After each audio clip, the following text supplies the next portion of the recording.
Hello everyone, Groskamp here from Team Infinity, and today in this video I want to talk about Bumpsteer. I want to talk about what is Bumpsteer and what is the effect of Bumpsteer when you're entering the corner or you drive on the straight. How to set the Bumpsteer in a different way for different track conditions.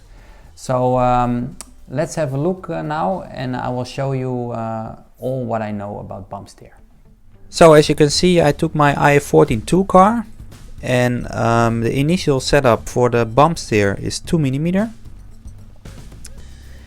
And Bumpsteer is pretty much when the suspension compresses, when it goes down.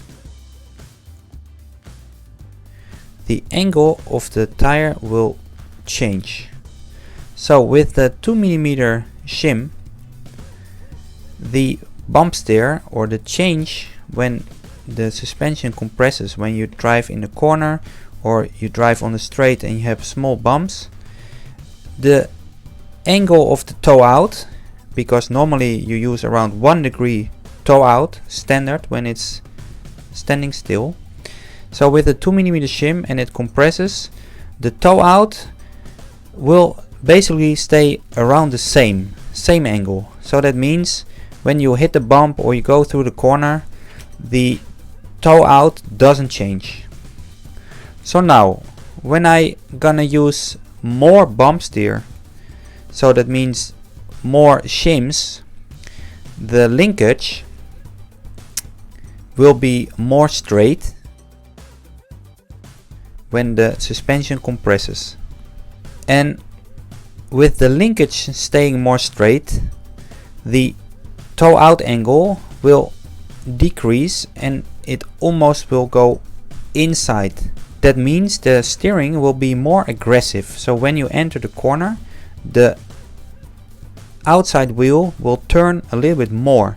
So that feels like the car has initially more steering and it's a little bit more difficult to drive. So now if you take the opposite and you will remove all the Bumpsteer shims, so you use 0, and now as you can see the angle is a lot more, and it means when the suspension compresses, the toe out is getting more, so the wheel will go outside. So that means that when you enter the corner, this outside tire will turn less, so it makes it more smooth and more easy to turn in, and you will lose a little bit of steering. So with the different Bumpsteer shims, you can see you basically change the toe out angle of the front tires. So I recommend on a high traction track, when you feel you have a lot of steering and initially a lot of feel in your radio, I recommend you to use very little shims, so around 0 or 1mm. When you drive on a normal track, you have normal traction, I recommend you to use the standard setup around 2mm Bumpsteer.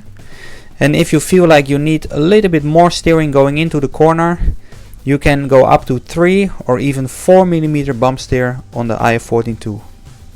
Thank you again for watching my video about the Bumpsteer, and I hope this was helpful for you, and see you next time.